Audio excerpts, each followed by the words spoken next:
9 o'clock hour. You're not going to hear this story anywhere else in local media. They won't want to tell this story for obvious reasons. Good morning. It is great to be here with you. This came to me from a friend of ours. Kate sent this to me this morning from a friend of ours who is having an issue with their daughter in a Kansas school district. And for those of you wondering, no, it's not in Johnson County, which may surprise you based on where the story goes, but it's not a Johnson County school district. But it certainly is a story that's complex, has a lot of gray area to it, I understand, but also should be about putting the students first and putting the kids, and by the way, the wants of the parents first. That's what matters here. And this next story is another example of how the public school system fails to do that. And there are examples of this every single day, in and out of the classroom.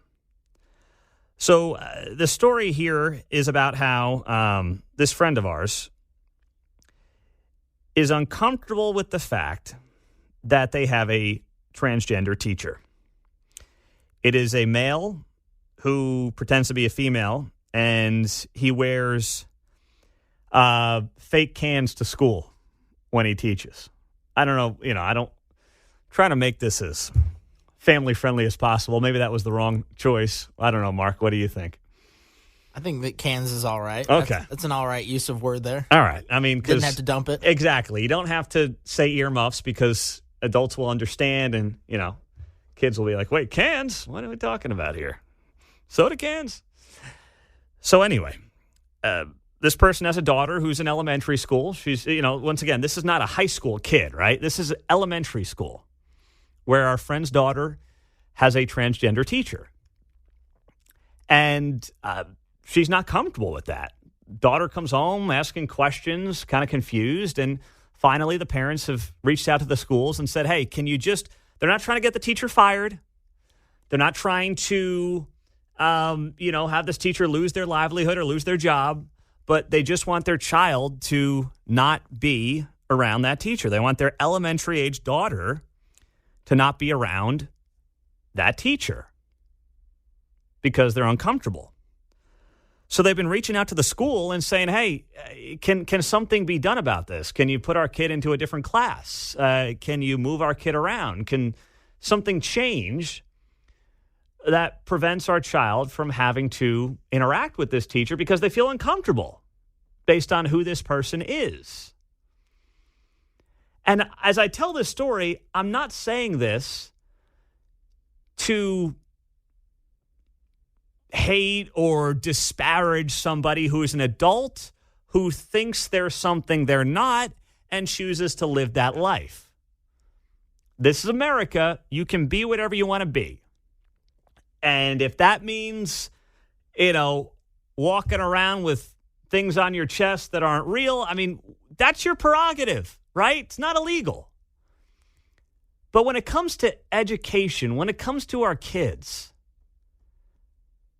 do we put them first or do we put the teachers first? For far too long in public education, and it's only gotten worse the last bunch of years, and it really got on steroids during COVID, we did not put the kids first. We put the system over the students instead of the students over the system. The system will always win out over the students. So here's the official email that the school sent back to our friends who are parents of this elementary age student who does not want to be in a classroom, and the parents don't want to be in a classroom with a transgender teacher.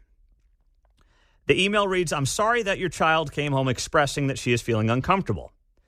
I know that she currently meets with our counselors. I'll make them aware of this and have them process with her as well. By the way, how's that going to go? Counselors suddenly helping a elementary kid process. Oh, you should be accepting of this. How dare you feel uncomfortable? Probably shaming the kid is what's going on in those meetings.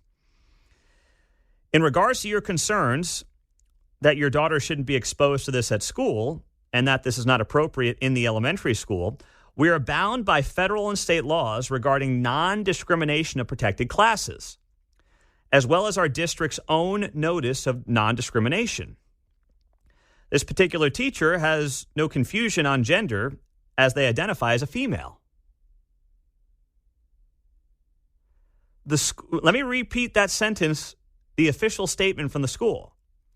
This particular teacher has no confusion on gender as they identify as a female. That is the school saying that basically, as long as you call yourself something, that's what you are. As far as we're concerned, doesn't matter what your genitalia say you are. We embrace that. The letter goes on to say, not allowing them to work for us due to their clothing and identity would constitute a discriminatory practice. In addition to being out of line with our district's core values, these actions would open the building and district up to serious litigation. Additionally, the Kansas Department of Education has a review process that each teacher is licensed through their organization and they must complete, which includes fingerprinting and thorough background checks conducted by the Kansas Bureau of Investigations. This ensures the safety of our students. All the teachers working in this district have been vetted by way of this process, and we can assure that all teachers have the credentials needed to perform the job regardless of their background. I've consulted with leaders at the district office regarding your specific request to have your daughter removed from the class if this teacher is here. Unfortunately, we cannot honor that request as this too would constitute a discriminatory practice and would not align with the state and federal laws regarding non-discrimination of protected classes. So your child now is forced, per the school district, who I won't name right now, to have a transgender teacher in an elementary school. Remember, these are kids who haven't even gone through puberty. They don't know what's what. Think back to when you're 6, 7, 8, 9 years old, 10 years old. This stuff is not even crossing your mind. But now you're potentially forcing children into it in the school district. You are forcing children into it in the school district because the school claims, well, we can't do anything about it. And they're also saying that you can't take your kid out of that class and request they be in another class because that would be discriminatory against the individual. Well, here's the thing. If you are somebody who, let's say you are this teacher, right? And, you're living your best life. You're doing whatever you want to do. You're a biological man and, you're playing girl for the day. If you cared about the child, if you truly cared about the children, and the child and the parents came to you and said, listen, you live your best life. I'm not here to judge you. I'm just telling you, I don't think it's appropriate for my kid. And with all due respect, my child's uncomfortable, and I'd rather they not be in this setting. Wouldn't you, as this individual, say, listen, I get it. Maybe I'm a little different. We can agree to disagree, but I care about your kid. And if your kid's uncomfortable, please, I can respect that. Wouldn't that be the normal adult way to handle this? But we don't do that anymore. We can't do that anymore out of fear. So now you have a school district that is operating out of fear and is also not operating in the interest of the kids and their families. And this is why so many families now have to look at alternative schooling, whether it's homeschooling, whether it's pods. And I think the pods are going to become very popular, where groups of parents come together and basically homeschool as units, but they kind of spread the wealth, so to speak. They spread the responsibilities. So it's not like every family teaches their own family. It becomes basically a unit, a group. Or, of course, private schools. But private schools right now, look up the prices. They ain't cheap. There's a nice, pretty penny to send your kid to a private school at this point in time. Despite the fact that you're already paying these school districts an enormous amount of money through your property taxes. You're paying them thousands of dollars a year through your property taxes. It's one of the many reasons that Kansas needs to wake up and follow. Now, they've got some good policies in Kansas right now where you can transfer between districts. That's a good start. But if you had true school choice where your tax dollars followed your child, think about how different that would be, where you could literally take your tax dollars for your child and pick the schooling that you would want. It won't happen in Kansas as long as Governor Kelly is the governor. She's made that very clear, and they don't have the votes to override a veto on some type of true school choice bill. But that's how you break this monopoly. And frankly, I would call it effectively the mafia, which is what these unions along with these school districts are running. They're running the mob. They are the mob. And, if you try to get out, good luck to you. It's going to cost you an arm and a leg and an enormous amount of money. In the meantime, you're going to sit in that classroom no matter how uncomfortable you are, and that's that. 913-408-7957. And this is just one of those things that no matter how you feel about the topic of the year, the cultural topic of the year with transgender and things like that, this isn't really about that. Let's not make it about that. It's not about judging those people. It's simply about allowing families to do and children to do what is in their best interests, especially elementary school kids. We're not talking about seniors in high school here. We're talking about elementary school kids. 913-408-7957. That's our studio line, and that is our text line here on KCMO Talk Radio. We'll get to you on that and much more as we roll through the 9 o'clock hour on 95.7 FM. Text line 913-408-7957. Some nice stuff, some not so nice stuff. That's usually how it goes on the text line. Pete, you're to be commended on how calm you can be on that topic. I was just telling you the story, a friend of ours trying to get their kid out of a classroom where the teacher is a man masquerading as a woman and, dresses up and wears fake female equipment. That's probably the wrong word too, Mark. I don't know what the right word would be, but, anatomy, right? Fake female anatomy is probably the word I was looking for. That works. Not equipment. And, they're trying to get the kid out of the classroom, their daughter, who, by the way, not like it's a senior in high school here. We're talking about an elementary age kid. And the school district said, yeah, we can't do that. That would be violating state and federal laws. Wait, to protect a child who's uncomfortable? Like, the perception here is that if you're a parent and you don't want your kid in that classroom setting with a transgender teacher, it's out of hatred. Or it's like the same as if the teacher was black and you didn't want your kid to be taught by a black teacher. No, this is completely different because we're talking about sexual things of genitalia and having to explain that as a result to kids who have not even hit puberty.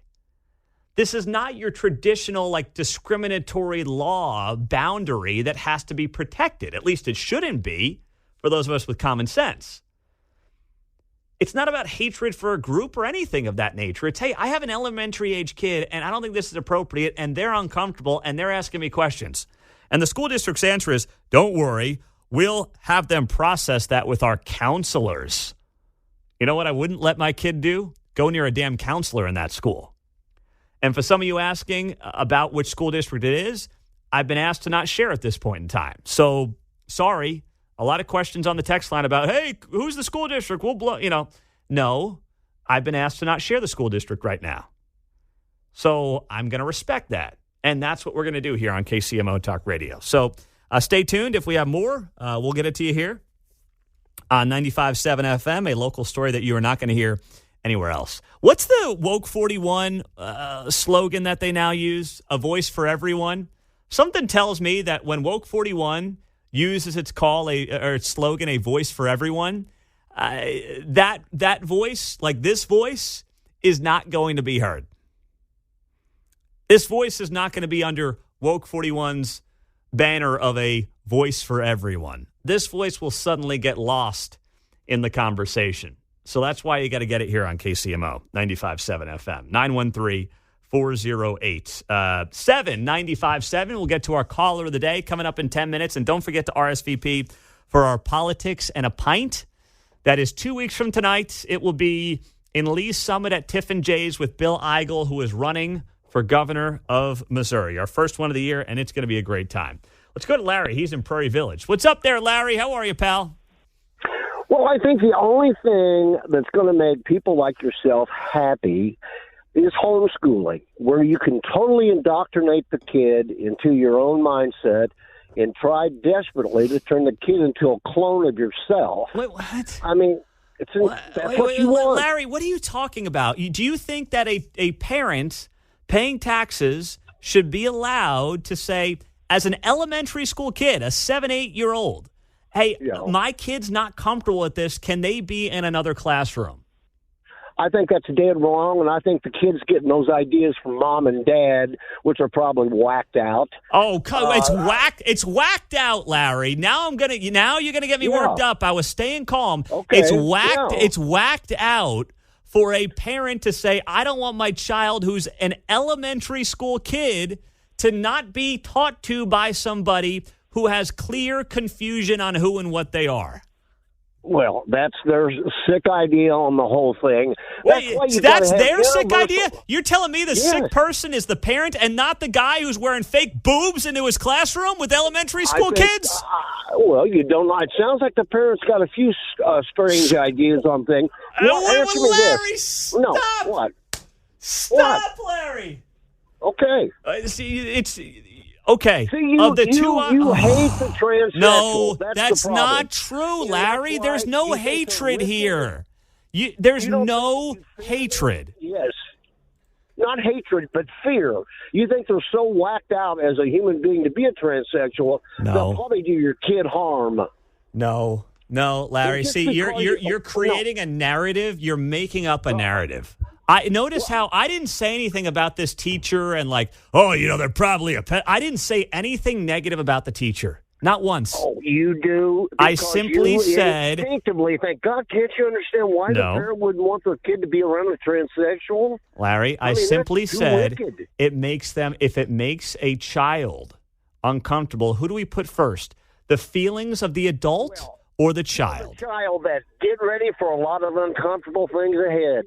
It's going to hit you throughout life. You're right. It is. And Larry, you're right. It is. Life is about being uncomfortable and hearing different viewpoints and seeing different things. Right. But you're right. You're exactly right. That doesn't have to come at the forced age of 7 or 8 years old. Well, what do you want the kid to do to be the one? Well, what if the kid came out of a family of hardcore racist and he had a black teacher? He goes to the school and said, hey, I can't stand to be around black people. Can you move me to another class? That's a straw man, and you know it. No, it's not. No, it's not, because that is clearly discrimination based on a race. This is not discrimination. This is, I don't want to explain to my child why she looks at a guy with a beard who walks in with fake breasts to the classroom to teach. Well, just say it's a changing world, honey. You got to get used to some things. All right, Larry. I look forward to seeing you walk around Prairie Village with your fake boobs hanging out. How about that? Oh, I'm sick of that stuff. No, yeah, you're over that. That was you were doing that a couple of years ago. What was that? It causes too much of a problem in Prairie Village if you dress as a transsexual and just sort of stand on a corner. So I gave it up. You gave it up. Well, good for you, Larry. All right, we'll talk to you soon. Have a good day. All right, buddy. All right, there you go. Caused them too much consternation, I guess.